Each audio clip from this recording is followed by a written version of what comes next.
The gravity bands hit red before Nath Cordell's feet touched the mat. Somebody behind the partition wall had dialed the field to 1.6 standard while he was still wrapping his hands, and the extra weight settled across his shoulders like a sack of wet grain. He could feel it in his knees, in the slow pull of his jaw, in the way his lungs had to reach a fraction deeper for the same breath. A cheap trick. Probably Soren. Soren liked cheap tricks the way other cadets liked breakfast. Cordell finished wrapping his left hand, tucked the fabric tail under the last loop, and stepped onto the circle. The sparring annex on Deck 9 of the Varentai Combined Arms Skalem was a bright, sterile room with a hexagonal fighting surface sunk half a meter below the observation rail. White polymer walls caught the overhead lights and threw them back without shadow. Holographic scoring pylons marked the 6 compass points of the hex, each one pulsing a soft cyan while they calibrated. The air tasted like ozone and cleaning solvent. Around the rail, 14 cadets stood at casual attention, most of them Cathari, long-limbed, ash-skinned, with the double-hinged jaw structure that let them click subvocal cues to each other without an instructor noticing. There were 2 Orvesi as well, short and barrel-bodied, their thick forearm plates folded tight against their ribs the way they did when they were nervous. And there was Cordell, the human.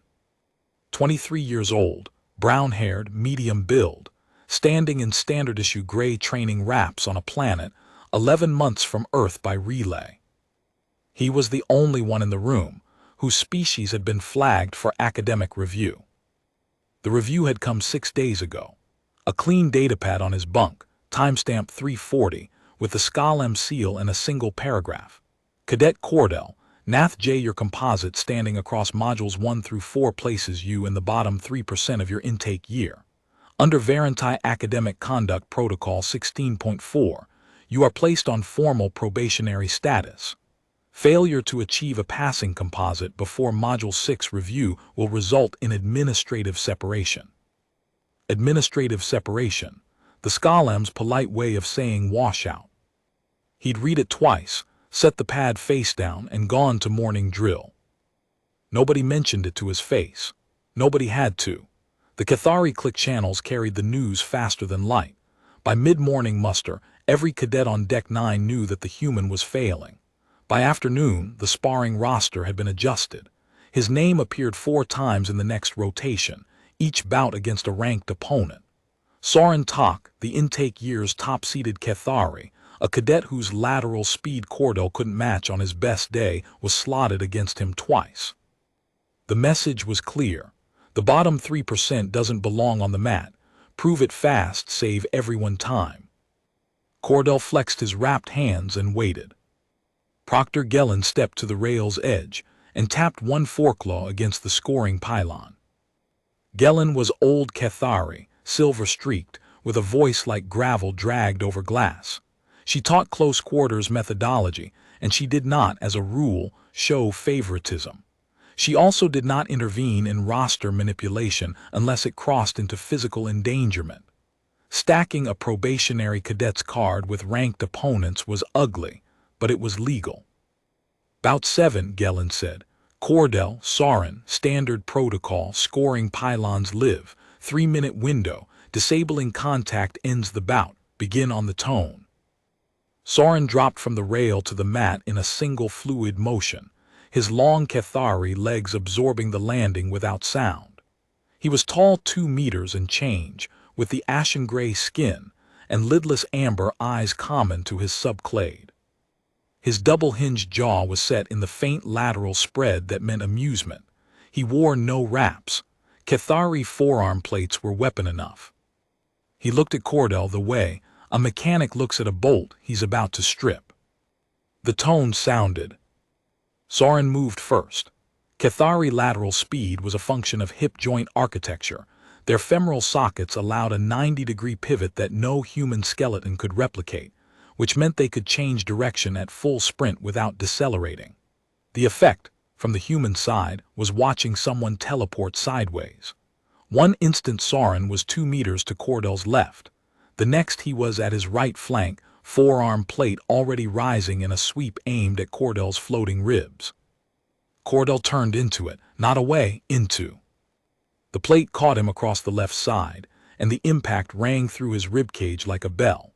He felt something flex that probably shouldn't have flexed, but his right hand was already inside Soren's reach, and he used the turn's momentum to drive his wrapped fist into the nerve cluster just below the Cathari's secondary jaw hinge, a spot the size of a coin that the Skalem's own anatomy module had identified as a Class 2 vulnerability.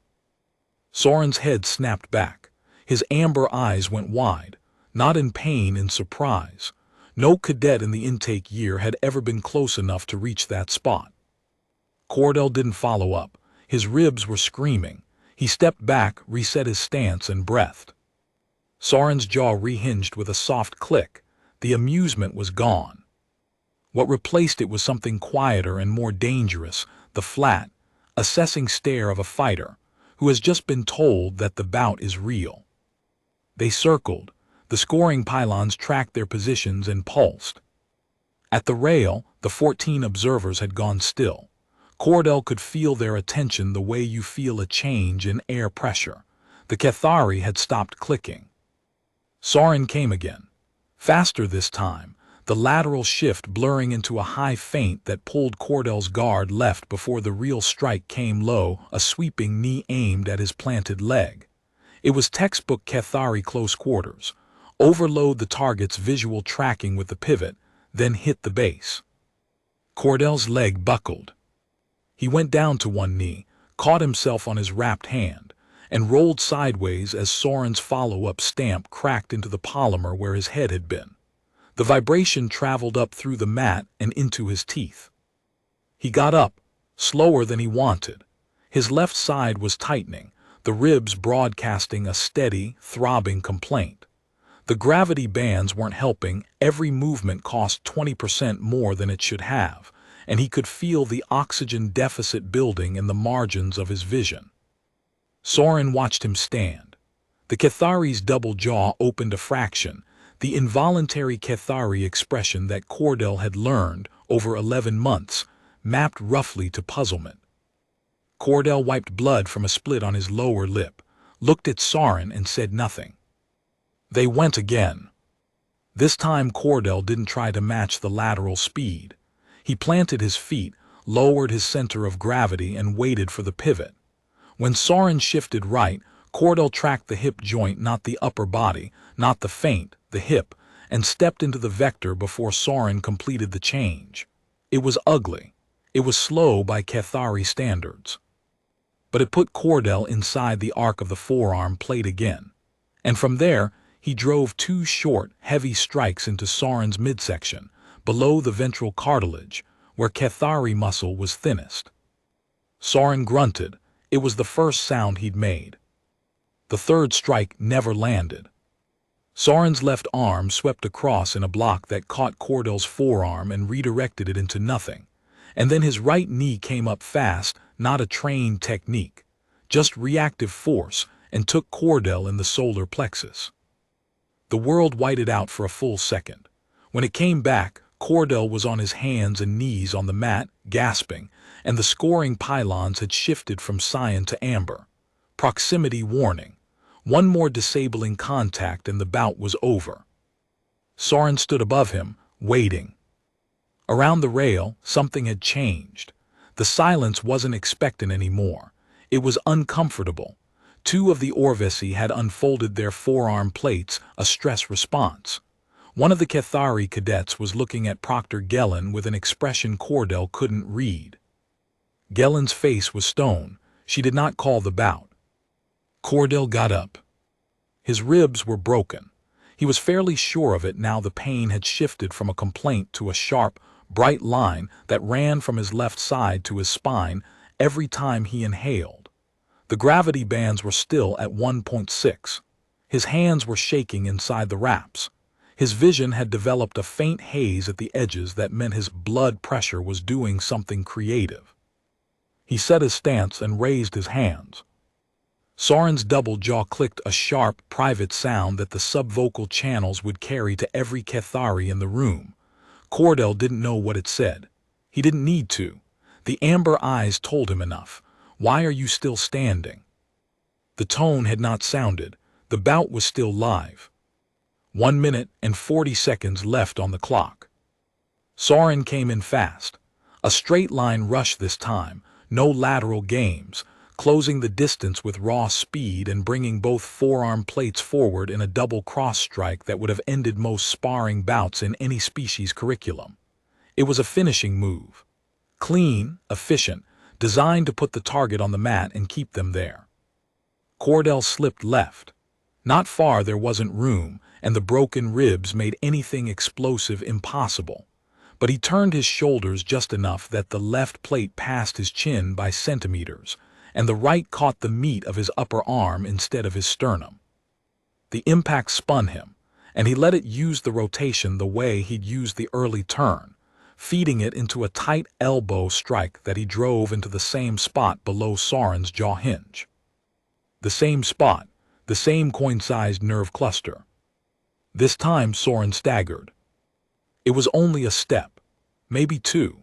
His left leg locked, his jaw clamped shut with an audible crack, and for 1 second the top-seeded Cathari in the intake year was fighting for his balance on a mat where a human in the bottom 3% had just hit him in the same vulnerability twice. The scoring pylons flashed. The 3-minute window expired. Bout complete, Gellin said. Points to Soren, reset. Points to Soren, of course. Soren had landed more contacts, higher damage register, cleaner technique. By every metric the pylons tracked, Soren had won. That was not in question and had never been. But Cordell was still standing, and Soren's jaw hinge was still locked. The Cathari worked it open with one hand, the double joint clicking through its range of motion with a sound like someone resettling a dislocated finger. His amber eyes stayed on Cordell the entire time. The flat assessment was still there, but beneath it, beneath the surface read, there was something else. Something that Cordell had seen exactly once before, months ago, when a Cathari instructor had watched him complete a stamina drill that should have dropped him at the 20-minute mark, and he'd simply kept going. Respect was too generous a word. Recognition was closer. The acknowledgement that the thing in front of you is not what the file says it is. Cordell stepped off the mat, picked up his towel and pressed it to his split lip. His ribs were a bright, constant fire. The haze at the edges of his vision was not improving. Bout 8, Gellin said, and 2 other cadets dropped to the mat. Cordell sat on the bench against the far wall, alone and breathed in careful, shallow sips. Nobody sat near him. Nobody spoke to him. He was in the bottom 3% and he had lost, and nothing about the last 3 minutes changed either of those facts. But his hands had stopped shaking. He'd come to the Varentai Skalem 11 months ago on a transfer slot that most of Earth's Combined Services Command considered a diplomatic gesture, 1 human seat in a Cathari-designed institution, offered as part of the Accord of Neutral Exchange, accepted because someone in fleet personnel had decided that cross-species tactical education was worth exactly 1 expendable junior officer candidate. Cordell had been that candidate. Not the best, not the worst. Just available, and willing, and young enough that failing wouldn't cost the service anything it couldn't replace. The first month had been orientation, language protocols, atmospheric adaptation, gravity acclimatization. The Skalem ran at 1.2 standard gravity as its baseline 20% above Earth normal, enough to make everything slightly harder without being debilitating. Cordell had adjusted. His knees ached. His sleep suffered. But he adjusted because the alternative was the shuttle home and a notation in his file that said couldn't hack it, and he decided on day 1 that whatever else happened, that notation wasn't going to exist. Months 2 through 4 had been the academic modules. Cathari pedagogy operated on a principle called threshold convergence. The institution set a minimum standard and expected every cadet to reach it through their species' native capabilities. No accommodations. No alternate tracks. No slower lanes for students whose neurology processed information differently. You either met the standard or you didn't. and the standard was calibrated to Cathari baselines, because the Cathari had built the institution and the Cathari were, by any objective measure, faster thinkers than humans. Cordell had met the standard in 4 of 8 submodules, failed it in the other 4. His composite had sunk like a stone, dragging through the 40th percentile, then the 20th, then the 10th, until the probation notice found his bunk at 340 and made the trajectory official. The shame of it was quiet and total, not the hot, public shame of a visible failure. Nobody had shouted at him, nobody had pointed, nobody had made a speech. It was the institutional kind. The kind that lived in databases and composite scores, and the careful distance that other cadets maintained around a peer whose file was flagged. The kind that meant his name appeared on the daily muster roll with a small notation next to it. AP, academic probation, that every Cathari in the room could read, and none would mention because mentioning it was beneath institutional decorum. But not mentioning it didn't mean not acting on it. The sparring roster had been the first proof. The seating assignments hadn't changed, but the space around his seat had widened. Cadets who'd once sat within arm's reach now left a buffer, as though proximity to a probationary peer might contaminate their own standing. The mess hall queue had rearranged itself so that Cordell always ate last, which was fine because he wasn't hungry most of the time anyway, and the food was Cathari formulated and tasted like salted paste. He ate it. He sat in the worst seat. He wrapped his hands and stepped onto the mat. And here he was, sitting on a bench with broken ribs and a towel against his lip, watching other cadets fight while his body cataloged its damage. Alone. Bottom 3%. 11 months in and still trying to prove that the notation in his file was wrong. The question he'd stopped asking himself, because asking it was a luxury he couldn't afford, was whether it was. The next 3 days were quiet and precise. Cordell went to Module 5 lectures in Applied Threat Assessment and sat in his usual seat 3rd row, far left, closest to the exit. The Cathari cadets occupied the center block. The Orvesi sat in the front. The seating pattern had been fixed since the 2nd week of intake year, and nobody deviated from it, because in Cathari institutional culture, seat position was a status marker that could not be claimed. It had to be earned or conceded. Cordell's seat was the worst in the room. Far left, partially blocked sightline, furthest from the instructor's demonstration table. He'd been assigned it on day 1 and he had not moved.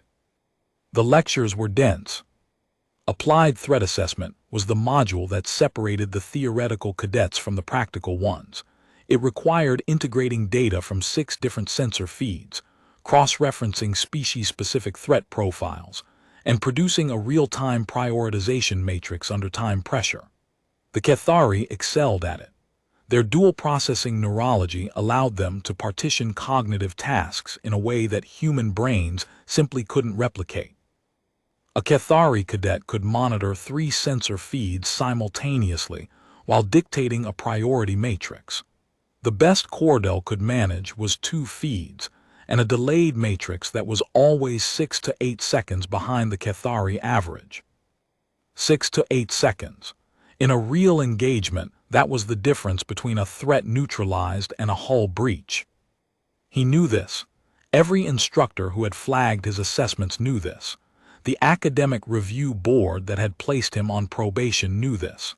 The Cathari cadets who clicked to each other in subvocals every time his scores posted knew this. What none of them knew was what he did after lights out. The Varentai Scalem ran on a 30-hour cycle, 20 hours of scheduled activity, 10 hours of mandated rest. The rest period was enforced by dimmed lighting, reduced corridor access, and dormitory seal protocols. For most cadets, it was sleep. Cordell slept 4 hours, sometimes 5 if the ribs let him.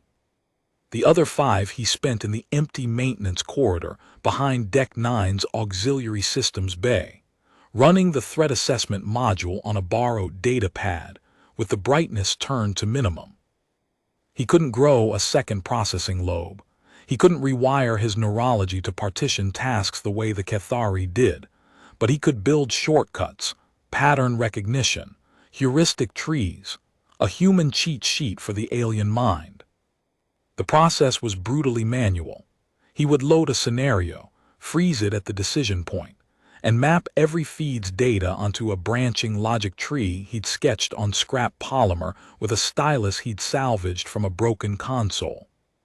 When the branch resolved correct or incorrect, he'd note the result, identify the misread, and trace it back to the perceptual step where his human speed processing had fallen behind the Cathari baseline. Then he'd redesign the branch to compensate. A faster pruning rule. A secondary check that caught the pattern his eyes missed on the first sweep. A shortcut that traded elegance for speed, the way a mechanic trades torque for RPM when the engine isn't big enough. It wasn't elegant. A Cathari cadet would have looked at his method and seen something primitive, a manual workaround for a capability that their species was born with.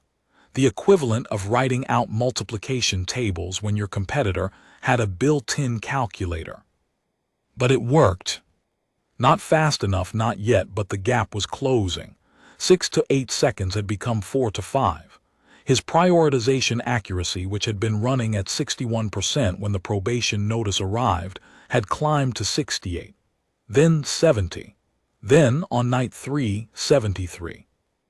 The passing threshold was 75. 2 points. That was the margin. That was the distance between washout and another month. He sat in the maintenance corridor with his back against a coolant pipe and ran the module again. And again. His ribs complained with every shift of posture. The bruise along his left side had turned the color of old fruit. He ignored both. Pain was information, and information that didn't change his approach was noise to be filed and forgotten. The corridor itself had become a kind of companion. 20 meters of unfinished conduit running behind the auxiliary systems bay, lit only by the blue status LEDs on the coolant regulators, and the occasional flicker of a junction box cycling through its diagnostic routine. Nobody came here. The maintenance schedule showed servicing every 32 days, and the last visit had been 12 days before Cordell found the corridor, which meant he had 20 days of guaranteed solitude before he'd need to find another bolt hole. He'd mapped the sound patterns. The coolant pipe behind his back hummed at a frequency that shifted every 90 minutes when the thermal regulators cycled. The junction box at the corridor's far end clicked twice when it started a diagnostic, 3 times when it finished. The deck plating transmitted footsteps from the corridor. Above, Cathari footsteps were light and arrhythmic. Orvisi footsteps were heavy and metronomic. He could identify passing cadets by their gait patterns without looking up from the data pad. It was the kind of environmental awareness that the tactical modules were trying to teach him through sensor feeds and holographic displays. He found it ironic that his best training happened in a place the Scholem didn't know he used, learning a skill the curriculum didn't know he was building. On the third night, he hit a wall. 73% accuracy, and nothing he did would push it higher. The tree's branches were sound. He'd checked them against the module's solution key, and every decision node was correctly weighted. The problem wasn't the logic. It was the throughput. His eyes could only move so fast. His brain could only process one feed at a time. The tree could optimize the sequence, but it couldn't change the hardware. He sat in the blue light and thought about it for 30 minutes. Then he did something the Cathari would have considered primitive to the point of comedy. He closed his eyes and ran the scenario from memory. Not the visual memory, the pattern memory. The shape of a hostile contact's velocity profile as it appeared on feed 3. The cadence of a decoy's phase-locked signature. The feel of a scenario's threat architecture, the way it loaded, the way it escalated, the rhythm of its decision points. He'd run 400 scenarios. The patterns were in him. Not in his eyes, in the deeper architecture, the preconscious processing layer that evolution had built for tracking prey through tall grass, for reading wind direction from the bend of a branch, for knowing that the shadow in the tree line was wrong before the conscious mind could say why. He opened his eyes and ran the scenario again. This time, instead of scanning each feed from scratch, he let the pattern recognition fire first the preconscious layer, identifying the scenario's architecture from the first 2 data points, and used the heuristic tree only for confirmation and precision.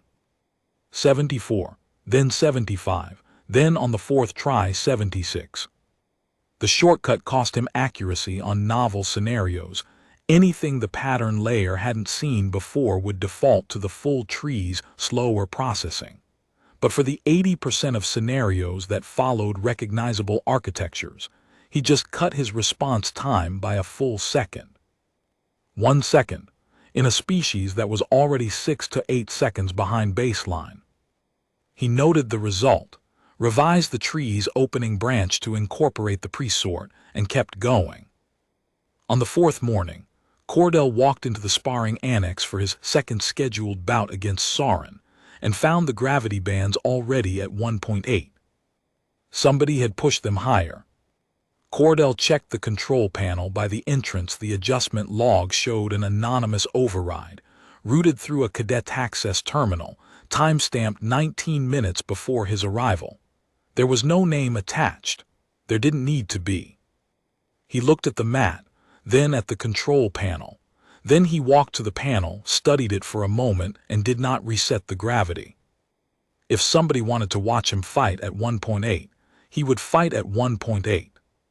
Soren was already on the mat, warming up with the loose, rotating stretches that Cathari used to keep their double-hinged joints fluid.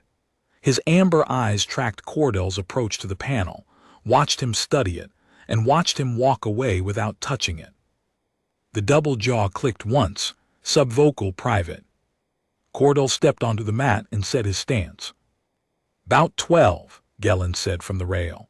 Her voice was the same gravel-on glass it always was, but Cordell noticed that she'd moved from her usual position at pylon 1 to pylon 3, the angle that gave her the clearest sightline to the control panel.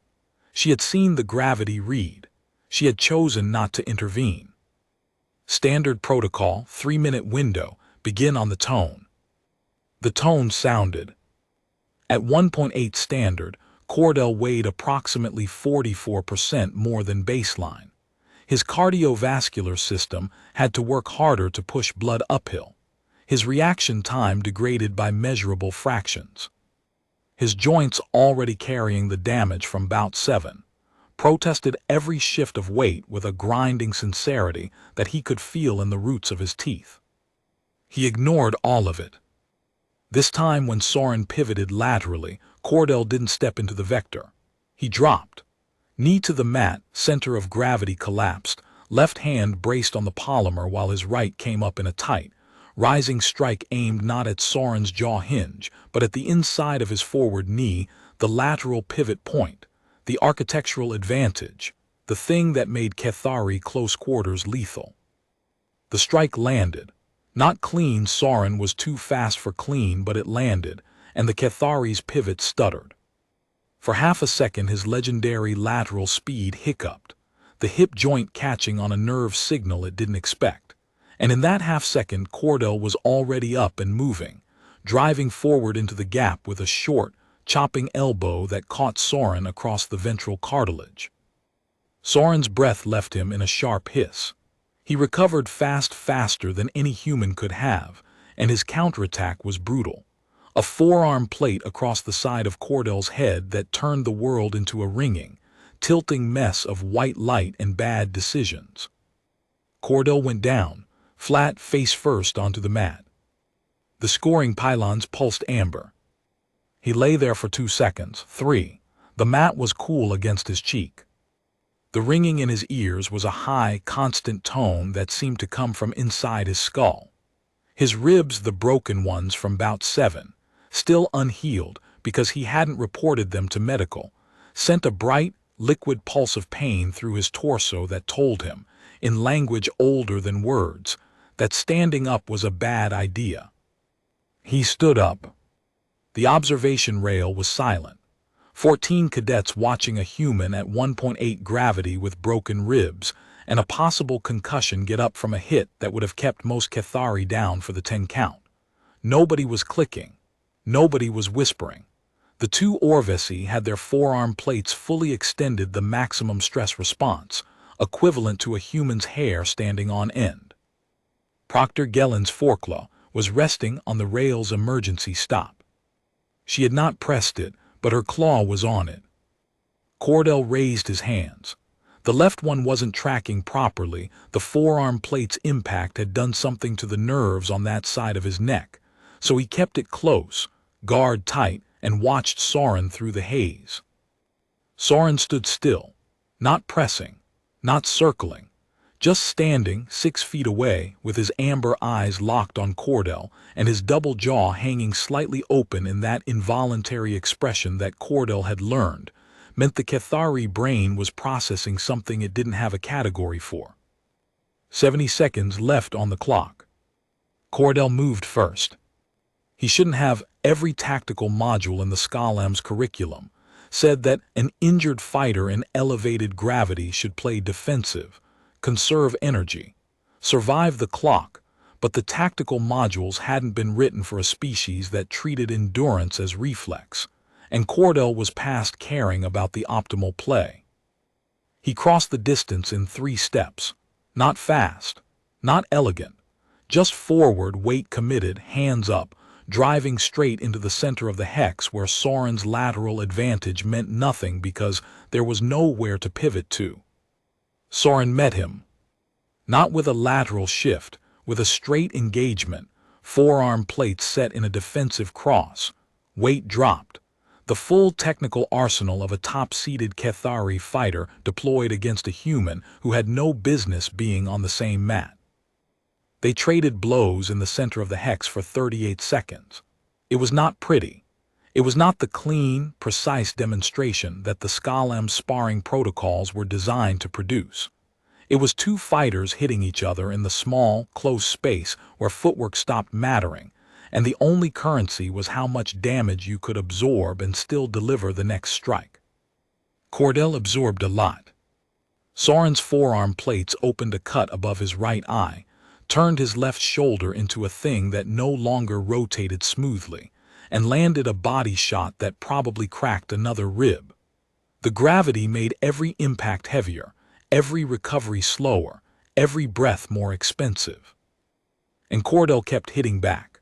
Short, heavy, human-style strikes, the kind that didn't look like much on a scoring pylon but that targeted the same spots, the same vulnerabilities, the same quiet weaknesses that 11 months of studying Cathari anatomy had mapped. The jaw hinge, the knee pivot, the ventral cartilage, the soft tissue below the secondary clavicle, where a sharp enough strike could interrupt the neural pathway to the dominant arm. He wasn't winning. The pylons would confirm that. Soren's damage register was lower, his technique cleaner, his contact ratio higher. But something was happening that the pylons didn't measure. Soren was adjusting, not attacking, adjusting. His footwork shifted from offensive patterns to defensive ones. His forearm plates came up in guard position instead of strike position. He stopped pressing forward and started giving ground centimeter by centimeter, step by careful step, the top-seeded fighter in the intake year retreating from a human in the bottom 3%. Not because the human was winning, because the human was not stopping. The clock ran out. "Bout complete," Gellen said. Points to Soren, reset. Points to Soren, again. The numbers hadn't changed. But Soren's knee was favoring his left side. His ventral cartilage made a sound when he breathed that it hadn't made before the bout. And when he climbed back to the observation rail, the Cathari cadets gave him room, not the respectful room of a top-seeded fighter returning from a win, but the careful room of someone carrying something they hadn't expected. Nobody gave Cordell room. He sat on the bench, pressed the towel to the cut above his eye and breathed. Gellen watched him from the rail for a long moment. Then she tapped her data pad and moved on. That night in the maintenance corridor, Cordell ran the threat assessment module 41 times. The first 10 were rough. His vision kept hazing at the margins, the aftereffect of the hit to his head, or the accumulated sleep debt, or both. His reaction times were 3 to 4 seconds slower than his previous best, and his accuracy dipped to 69 on attempt 4, before clawing back to 72 on attempt 8. He adjusted the heuristic tree, trimmed 2 branches that had been catching false positives on the de-identification layer, added a new rule at the trunk, a pre-sort step that separated contacts by velocity profile before the main analysis began. It cost him a half-second per scenario, but it caught the spoof civilian pattern that had been eating his accuracy on multi-contact boards. By attempt 20, he was back to 74. By attempt 30, 75, the floor. Attempt 37 hit 76. He noted the scenario configuration that produced it, ran it again, hit 76 again, noted the branch structure and filed it. Attempt 38 dropped to 74. 39 came back to 75. 40 went to 73, a bad read on a masked contact that the tree should have caught, but didn't because his eyes were losing focus, and the pad's low brightness display was turning the sensor feeds into gray smudges. 41, 76. 1 point above the passing threshold. On a good run, under no pressure, with no time constraint, in a dim corridor at 300 with broken ribs and a concussion he hadn't reported. It wasn't enough. It was close to enough, which was worse, because close meant the gap was real but narrow, and narrow gaps were the ones that kept you awake running the same module on a borrowed data pad in a corridor that smelled like coolant and cleaning solvent. He closed his eyes and leaned his head against the pipe. His ribs throbbed. His left shoulder had developed a deep, grinding ache that reached from the joint to the base of his neck. The cut above his eye had closed, but the skin around it was swollen and hot. He hadn't reported any of it to medical, because a medical visit would trigger a fitness review, and a fitness review for a probationary cadet was the first step toward the door. Washout, the word sat in the back of his mind like a stone.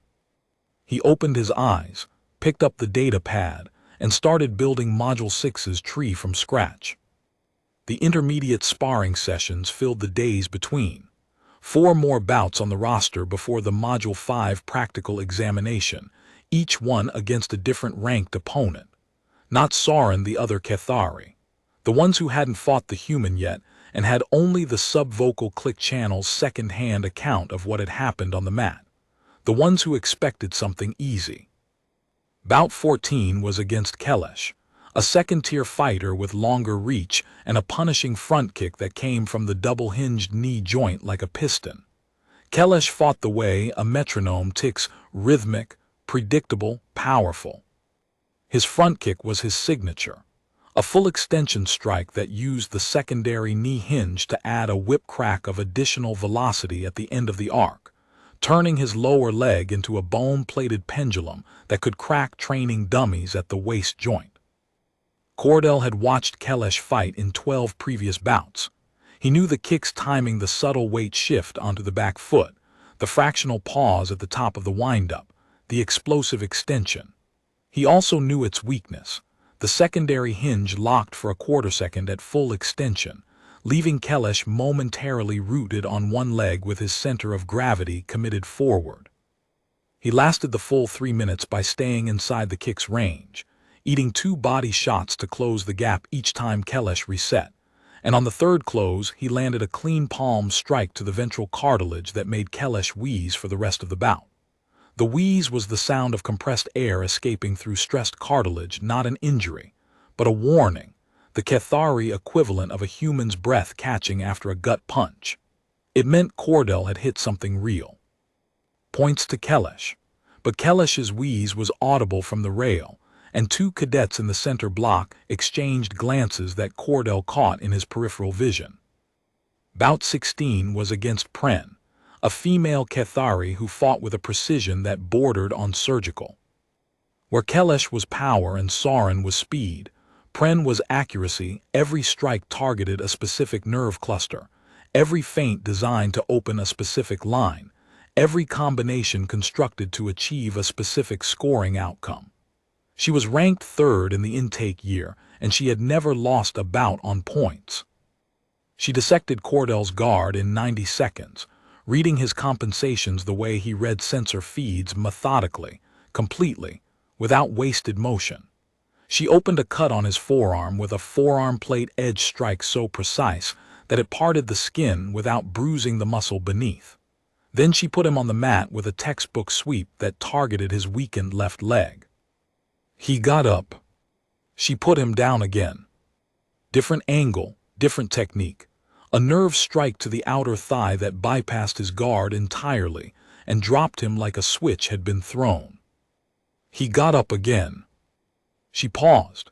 The same involuntary jaw drop that Soren had shown, the double hinge falling slightly open as the Cathari brain processed a data point it didn't have a category for. Then she spent the remaining minute fighting him at half speed, her strikes pulling short, her movements slowing to a tempo that Cordell could actually track, as though she was solving a puzzle rather than ending a bout. Testing hypotheses. Watching how he moved, how he compensated, how he recalibrated after each knockdown. Points to Pren. But she watched him leave the mat with an expression that looked, from the human side of the species divide, uncomfortably close to curiosity. Bout 18 was against Davin, a heavy Cathari who relied on mass and bone density rather than speed or precision. Davin was built differently from the other Cathari, shorter, thicker through the chest, with forearm plates that had an extra ridge of calcified tissue along the striking edge. In Cathari subclade terms, he was a ground line fighter, bred for close quarters in environments where lateral speed was less useful than raw durability. Cordell's ribs screamed through every exchange. Davin hit like a dropped anvil. The first body shot drove the air out of Cordell's lungs and sent him to one knee. The second caught him rising and put him flat on his back, the mat's polymer surface cool against his shoulder blades. The scoring pylons flagged a potential injury warning, a yellow band around the hex's perimeter that meant the system had detected impact forces above the sparring protocol's safety threshold. Gellin looked at the warning, looked at Cordell, overrode it. Cordell got up. Davin hit him again, a straight forearm strike to the sternum that should have ended it. Cordell took the hit, let it fold him, used the fold to drive his forehead into Davin's chin. It wasn't a technique. It wasn't in any module. It was a thing that a human body did when it was out of options and too stubborn to fall down. Davin stepped back, his jaw clicking rapidly, the Cathari stress response, not sub-vocal communication, and looked at Gellin as though expecting her to call the bout. She didn't. Cordell finished the bout on his feet, arms up, eyes clear, bleeding from the reopened cut above his eyebrow and from a new one on his chin. Davin landed 6 more contacts. Cordell landed one, a single, clean strike to the inside of Davin's knee that the big Cathari limped on for the rest of the session. Points to Davin, points to everyone, always points to everyone. But after bout 18, something small happened. Gellin, walking the rail to reset the pylons, passed within a meter of Cordell's bench. She didn't stop. She didn't look at him. But as she passed, her foreclaw tapped the bench rail once, a crisp, deliberate gesture that could have been habitual motion, could have been a tick, but wasn't, because Cordell had watched Gellin for 11 months and she didn't have ticks. In Cathari body language, a proctor's tap in passing meant, "I see what you're doing." It did not mean, "I approve." It did not mean, "keep going." It meant only, "I have registered this." Cordell drank water, pressed the towel to his chin, and did not react. On Module 5's practical examination day, the lecture hall had been reconfigured. The seats were pushed to the walls. 6 sensor stations formed a ring in the center, each one feeding live data to the holographic threat board that hung above the room like a luminous blue ceiling. The exam was simple in concept. Identify, prioritize, and respond to escalating threat scenarios in real time, alone, while the room watched. Each cadet had 4 minutes. The passing score was 75% accuracy, with a response latency under 12 seconds on priority calls. The Cathari went first. Soren scored 91% with a 5.2-second latency. The room clicked in approval, a cascade of subvocal affirmation that sounded like rain on a tin roof. 3 other Cathari scored above 85. Kelesh hit 88. Pren posted 83 with a latency so low that Proctor Vesh, the Module 5 examiner, an elderly Cathari with silver-white skin and a voice like dry paper, double-checked the calibration. The Orvesi cadets went next. They landed in the high 70s, their slower neurology compensated by a methodical precision that squeezed every point out of every second. Pelik, the quiet one, hit 79. The other Orvesi posted 77. Cordel's name was called last. There was a pause before Vesh called it, a fractional hesitation in the old Cathari's dry paper voice that could have been a breath, or could have been the kind of pause an examiner makes when he's looking at a file and seeing a number he expects to confirm. Bottom 3%. The examiner's anticipation of a score that would formalize what the institution already believed. Around the room, 14 cadets were watching, not with hostility, not with sympathy, with the blank, level attention of an institution observing a data point resolve. The Cathari sat in their center block, subvocal channels silent, amber eyes forward. The Orvesi were still, forearm plates folded. Nobody fidgeted. Nobody whispered. The room had the quality of a courtroom waiting for a verdict that everyone already knew. Cordell stood up from his seat, third row, far left, worst in the room, and walked to the center of the ring. The sensor stations lit up around him. The holographic threat board shifted from review mode to live mode, its blue glow deepening as the first scenario loaded. 3 contacts, 2 civilian markers, 1 unknown, bearing from multiple vectors. He didn't look at the board the way the Cathari had, the wide, dual processing sweep that took in all 6 feeds simultaneously. He couldn't. His brain didn't work that way, and it never would. Instead, he looked at feed 1, just feed 1, for 1.3 seconds. Then feed 4, 1.1 seconds. Then feed 2, 1.4 seconds. He was running the tree, the manual workaround, the multiplication table for a species without a built-in calculator. It was slower, always slower, but the branches were deep now, carved out of 41 nights in a maintenance corridor, built on 400 repetitions, and the quiet, grinding refusal to accept that slower meant wrong. The first call came at the 8-second mark. Priority 1, contact 3, hostile, bearing 045 relative. Civilian markers are interference patterns. Unknown is secondary transit vector, indicates non-combatant. The board confirmed, correct. The second scenario loaded. 5 contacts, overlapping vectors, 2 decoys, 1 masked signature. More complex. The kind of board that made Cathari cadets lean into their dual processing advantage and left everyone else guessing. Cordell's eyes moved. Feed 3. Feed 6. Feed 1 again. The tree branched, pruned, converged. The pre-sort rule caught the velocity mismatch on contact 2 before his conscious analysis reached it, the branch firing faster than thought, the way a reflex fires faster than decision.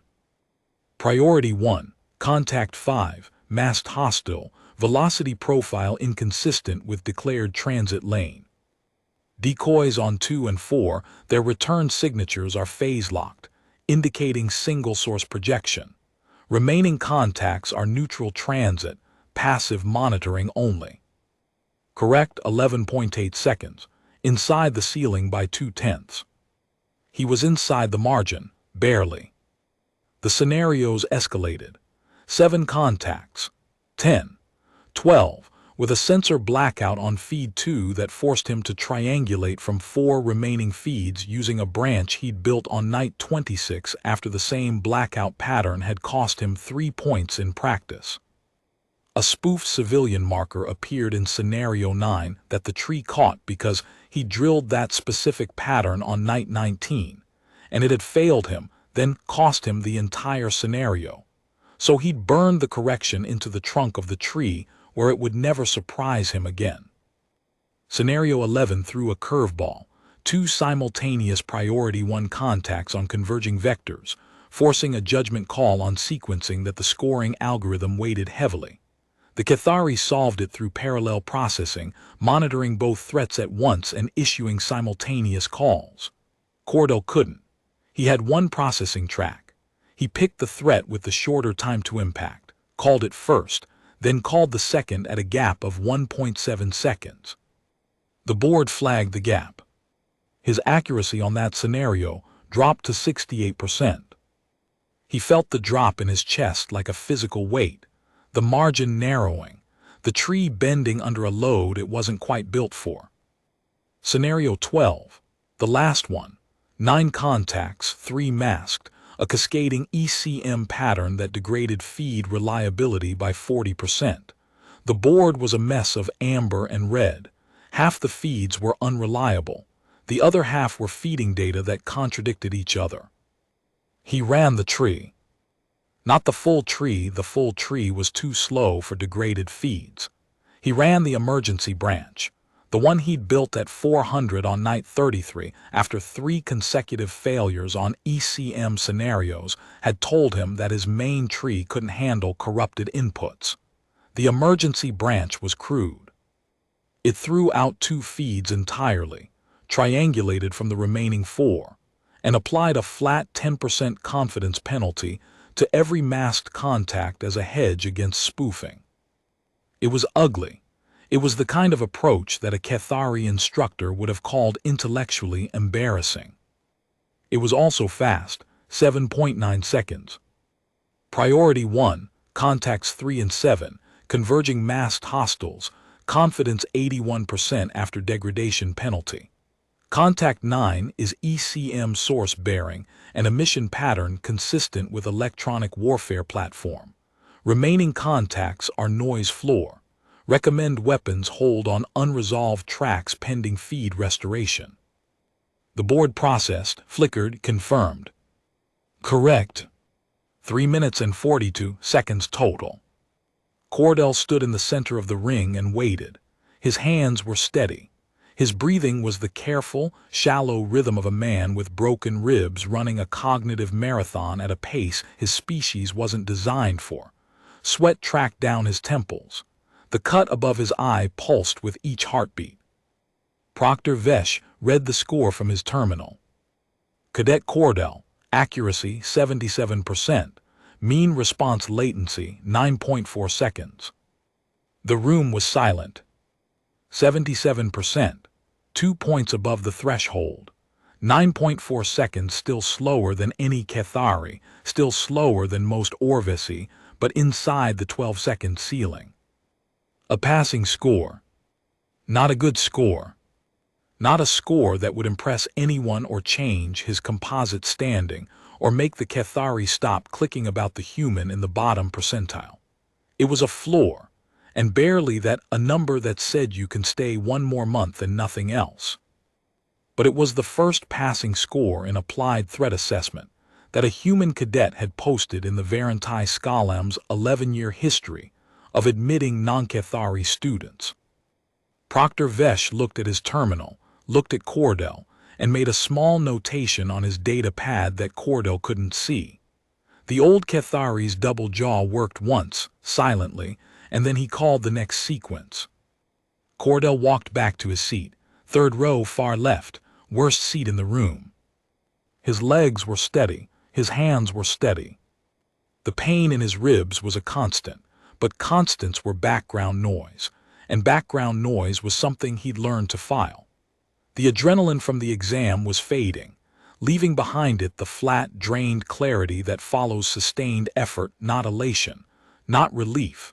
Just the quiet awareness that the thing he'd been building in a dark corridor for 11 nights had held when it needed to hold.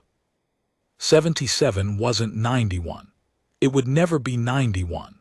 The Cathari would always be faster, and the gap would always exist, and the heuristic tree would always be a workaround for hardware that couldn't run the native software.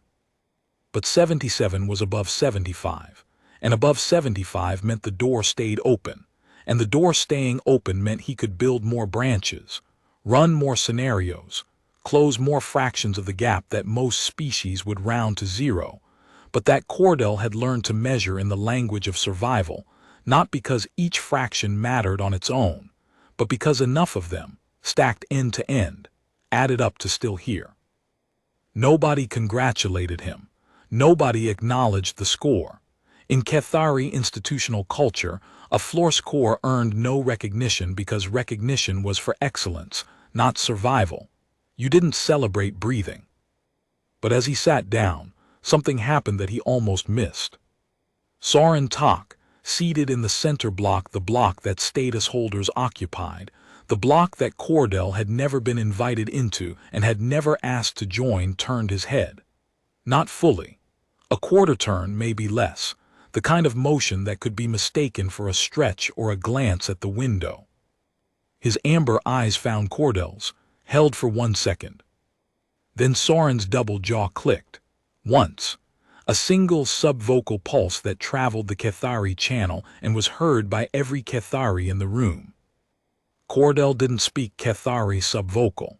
He had never been taught it, and his jaw couldn't produce the frequencies even if he had. But he had spent 11 months living among them, watching them, learning the rhythms that mapped to the expressions, and he knew the way you know that thunder means rain, that a single click, unrepeated, from a top-seated cadet directed at a bottom percentile peer, meant something very specific. It meant noted. Not welcome, not approved, not celebrated, just noted.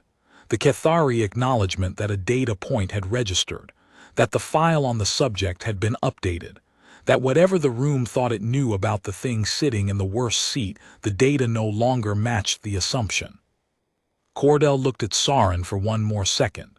Then he looked forward at the holographic threat board and waited for the rest of the exam to finish.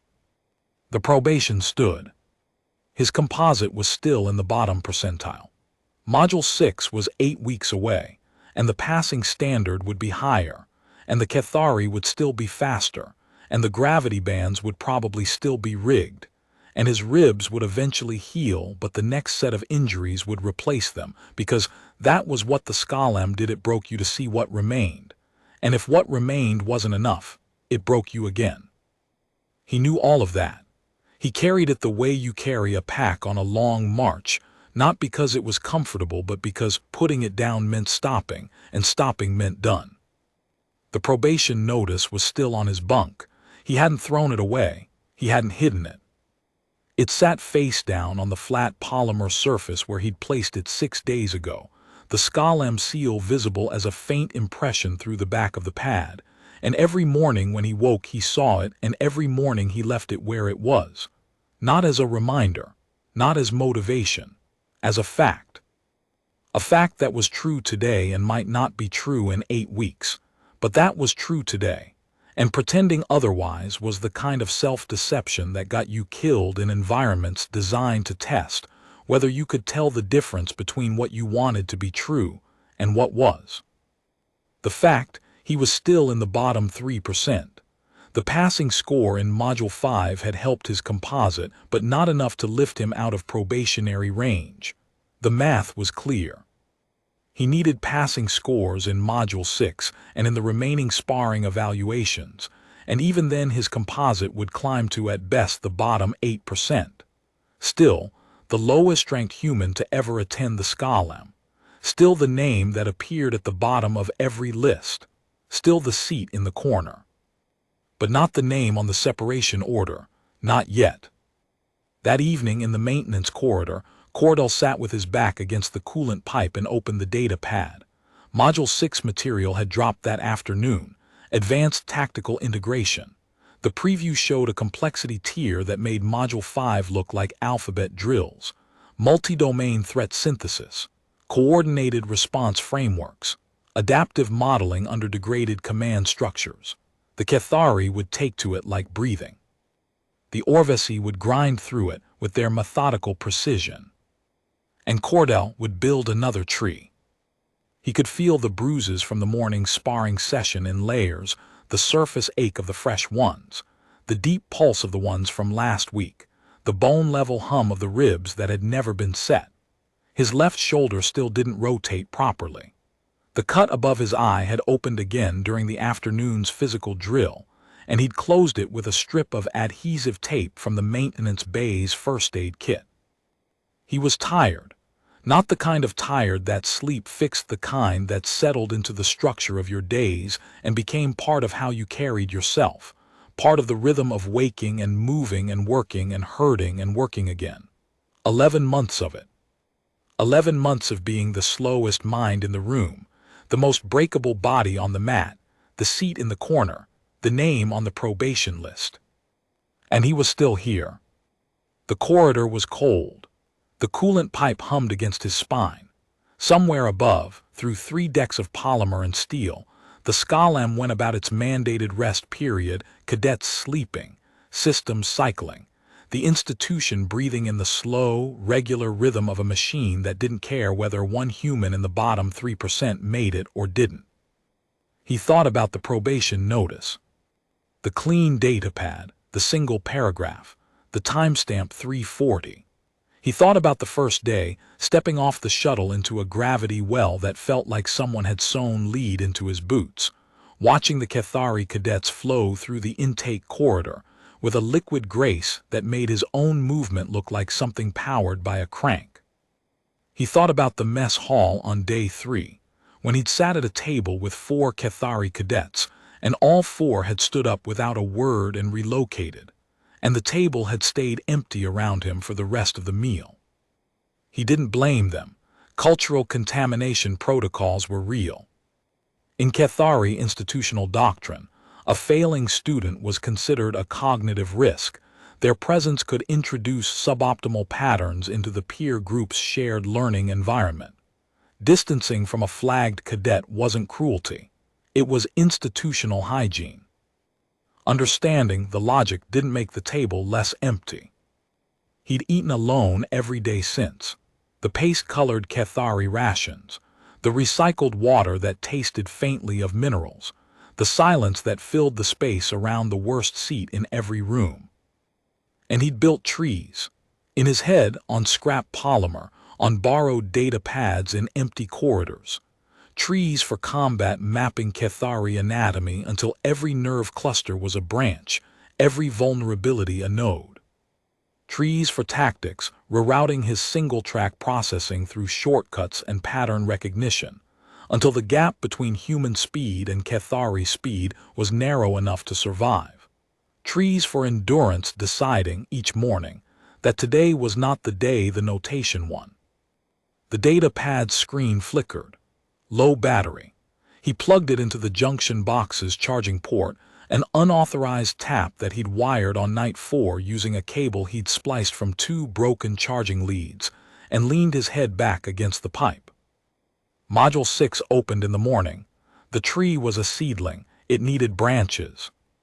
He closed his eyes and slept for 3 hours. 2 weeks after the examination, the sparring roster cycled again. Cordell's name appeared 3 times. Soren's appeared opposite his once. The gravity bands were at 1.6 when Cordell checked them. Standard elevation for the Scalam's enhanced training protocol. Nobody had pushed them higher. He noticed the change. He didn't comment on it, but he noticed it the way you notice a crack in a wall you've been leaning against, not as a structural failure, but as evidence that pressure had been applied and something, somewhere, had responded. Whether the response was for him or about him, he couldn't tell. And it didn't matter. The gravity bands were at 1.6, and 1.6 was the protocol standard, and the protocol standard was what the Scalam had decided was fair. That someone had decided to stop making it unfair was not the same as making it friendly. The bout with Soren was scheduled as bout 4 of the afternoon session. Cordell wrapped his hands, the left one more carefully now, compensating for the shoulder that still ground when it rotated and stepped onto the mat. Soren was already there, stretching, the loose Cathari rotations flowing through his double-hinged joints with mechanical ease. They faced each other, the scoring pylons pulsed cyan. "Bout 4, Gellin said. Cordell Soren, standard protocol." The tone sounded. Soren moved. The lateral pivot, the hip joint architecture, the speed that made Cathari close quarters a problem that human reflexes weren't built to solve. He closed from the right, forearm plate leading, the strike aimed at Cordell's already compromised left shoulder. Cordell read the hip, tracked the pivot, dropped his weight. He didn't reach the jaw hinge this time. Soren had adjusted, of course he had. Top-seeded fighters adapted. That was what made them top-seeded, and the nerve cluster was guarded now. The angle closed off by a subtle change in guard position that told Cordell, without words, that Soren had studied the previous bouts the way Cordell studied sensor feeds. Every vulnerability charted, every response prepared. So Cordell changed targets. Instead of the jaw, he went low inside the forearm plate's arc, under the guard, driving a short palm strike into the inside of Soren's right thigh, where the Cathari femoral nerve ran close to the surface. A target he'd mapped on night 22, cross-referencing the anatomy module with the sparring footage from bout 12, building a new branch in a different kind of tree. The strike landed. Soren's right leg buckled for a fraction of a second, not a stagger, just a hitch, a brief interruption in the fluid Cathari motion, and Cordell used that fraction to plant his feet and deliver a straight right hand to the ventral cartilage. Soren absorbed it. His midsection flexed, the cartilage doing what cartilage does, and his counter came without pause, a spinning elbow that Cordell partially blocked and partially ate, the impact catching him across the jaw and sending a cascade of light across his vision. But he stayed up. His legs held. The broken ribs protested, the shoulder ground, the cut above his eye split for the third time, and he stayed up. They fought for the full 3 minutes. Not the brutal center of the hex exchange from the previous bout, something different this time. Something that looked, from the observation rail, almost like a conversation. Soren would present a technique. Cordell would find the answer or fail to and take the hit and adjust. Cordell would target a vulnerability. Soren would close it and show the next one the way a whetstone meets a blade. The blade gets sharper, but only if the stone is hard enough to resist. At the 90-second mark, Cordell caught Soren's lead forearm plate in a grip that shouldn't have been possible at 1.6 gravity.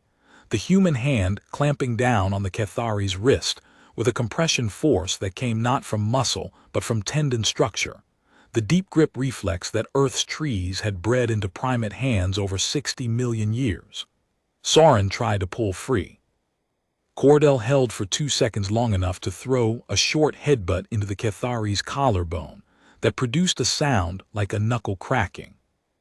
Soren ripped his arm free, stepped back and looked at his wrist, then at Cordell. The amber eyes held something that was almost but not quite amusement. Almost but not quite, the look of a fighter who has realized that the thing across from him is playing a different game, not better, not worse, just different. A game where the score doesn't matter because the game isn't about the score. At the rail, Gellin had set her data pad down. She was watching the bout with her foreclaws resting on the rail's edge, weight forward, the posture of a Cathari who is seeing something she intends to remember. The other cadets had gone still. Even the Orvisi, whose stress responses had been firing for weeks, had settled into a quiet, held attention that looked less like anxiety and more like witness. The clock ran out. Bout complete, points to Soren, reset. Cordell stepped off the mat. Blood on his face, ribs burning, shoulder a dull roar of grinding complaint. Points to Soren, always points to Soren. But this time when he sat on the bench, one of the Orvisi cadets, Pellick, the quiet, barrel-bodied student who had never spoken to Cordell directly in 11 months, set a hydration pack on the bench beside him. Not offered, not placed in his hand, just set on the bench within reach, in the Orvesi manner that treated a gift as an ambient event rather than a transaction. Cordell picked it up and drank. The cool liquid hit his throat, and he realized he hadn't hydrated since morning muster. Pellick sat down 2 seats away, forearm plates folded, and said nothing. Across the annex, Sorin was stretching his right leg, the one Cordell had hit in the femoral nerve. The Cathari's amber eyes drifted to the bench, noted the hydration pack, noted Pellick, noted Cordell drinking. His double jaw clicked twice. 2 clicks. Cordell didn't know the exact translation, but the cadence was different from the single click 2 weeks before. More deliberate, more public. At the rail, Proctor Gellin made another notation on her data pad. Her forklaw tapped the rail once as she turned away. Nobody explained anything. Nobody announced a shift. In Cathari institutional culture, changes in status were never declared, they were demonstrated, observed, and absorbed into the room's collective awareness, the way temperature changes are absorbed by a wall. Gradually, silently, and with no single moment you could point to and say that's when it happened. But something had happened, and Cordell, sitting on the bench with a hydration pack and a face full of blood, was too experienced to name it and too tired to pretend he didn't feel it. He finished the water, set the pack down, and watched the next bout. Later, walking back to Deck 9 through the bright, polished corridors of the Skalem, he passed the mess hall and saw through the viewport that his usual table, the one in the far corner, the one he'd eaten at alone for 9 months, had an Orvesi sitting at it. Not Pellick. The other one. Sitting alone, eating, forearm plates folded, in the seat that Cordell always used. It wasn't an invitation. In Orvesi's social protocol, occupying someone's habitual space was a way of saying the space is not abandoned, it is held. A territorial marker placed by proxy, the way an animal might bed down in a spot to claim it for a packmate who hadn't arrived yet. Cordell walked past the viewport and kept going. He wasn't hungry, but when he reached his bunk, he noticed that the probation noticed the datapad face down Skalem seal pressing its faint impression into the polymer had been moved 6 centimeters to the left. Someone had picked it up, read it, and set it back down. The placement wasn't quite right. The angle was wrong by a few degrees. He looked at it for a moment. Then he set it face down again, in exactly the same spot, and went to the maintenance corridor to work. 8 weeks, Module 6, Advanced Tactical Integration. The heuristic tree needed more branches. The body needed more time. The margin was still thin, a point here, a second there. The difference between staying and leaving measured in fractions that most species would round to 0. But the maintenance corridor was cold and quiet, and the data pad glowed, and somewhere in the distance, a Cathari subvocal channel carried a 2-click signal that meant something more than noted and less than welcome. And Nath Cordell, cadet, probationary, bottom 3%, human, sat with his back against the pipe and kept working. The Skalem didn't care. It was a machine. It broke things to see what held. He held. Not gracefully, not impressively, not in a way that anyone would write down or remember or turn into a story about the time a human proved something to the galaxy. He just held, the way a root holds in bad soil. The way a wall holds in a slow wind, not because it's strong enough, because it doesn't know how to let go. And the next morning, when the lights came up and the Skalem's 30-hour cycle started again, he was already awake, already dressed, already walking toward the lecture hall with the data pad under his arm and the taste of coolant pipe air still in his lungs. 3rd row, far left, worst seat in the room. He sat down and opened Module 6.